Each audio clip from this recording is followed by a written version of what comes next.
Fiche BTS, management commercial opérationnel. Mesdames, messieurs, étudiantes, étudiants, le cours de ce jour 17 février 2025 porte sur les fiches BTS MCO, aussi bien pour l'épreuve DRCVC, développement de la relation client et vente conseil, et de l'autre, ad hoc, analyse et dynamisation de l'offre commerciale. J'ai déjà eu à présenter quelques brèves vidéos sur les fiches ad hoc, épreuve pour laquelle 4 fiches vous sont demandées et je vais les rappeler. La première, assurer la veille informationnelle. La deuxième, réaliser et exploiter des études commerciales. La troisième, vendre dans un contexte omnicanal.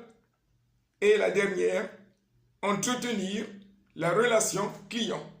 J'ai déjà eu à expliquer ce qui est attendu de vous au sujet de ces fiches et ce jour, j'oriente votre attention sur l'autre épreuve, notamment ad hoc.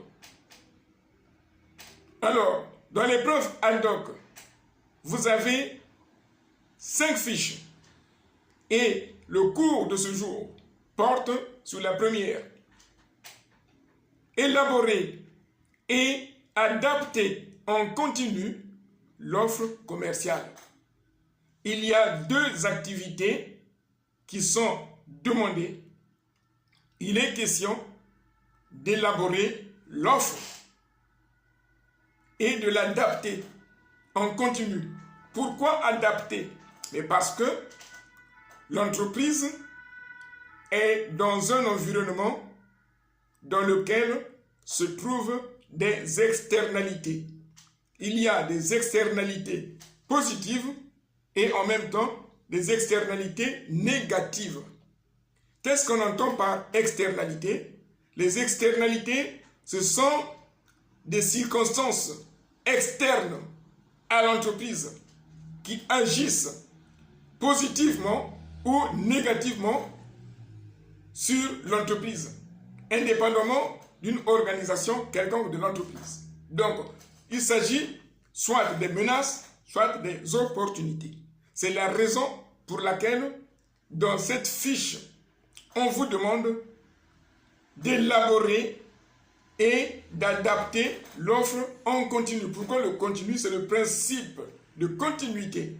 C'est une activité qui doit être réalisée au sein de l'entreprise de manière continue et je vous explique pourquoi. Dans le programme, on insiste sur le terme en continu, mais c'est parce que l'environnement évolue. Il y a l'environnement local, qui est donc la zone de chalandise dans laquelle se trouve votre entreprise. Ensuite, nous avons l'environnement national et nous avons l'environnement international qui subit les externalités dans le cadre de la géopolitique. La géopolitique rentre en ligne de compte en ce qui concerne des activités commerciales. C'est la raison pour laquelle l'offre doit être adaptée en continu. Je vais établir une relation avec ce qui se passe aux États-Unis depuis la prise de fonction du nouveau président américain, Donald Trump. Le président Trump a ordonné la suspension momentanée de l'aide au développement. Mais l'aide publique au développement est une vente de services financiers pour les pays contributeurs aux pays destinataires de l'offre qui sont les gouvernements étrangers.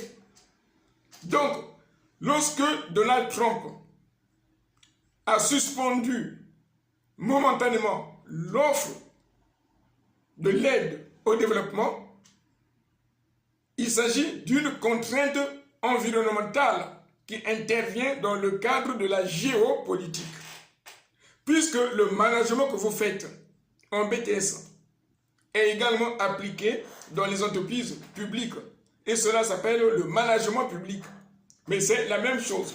Donc lorsque vous gérez une entreprise publique, eu égard aux études que vous avez eu à faire, vous allez également adapter l'offre de votre entreprise par rapport au changement du cadre géopolitique.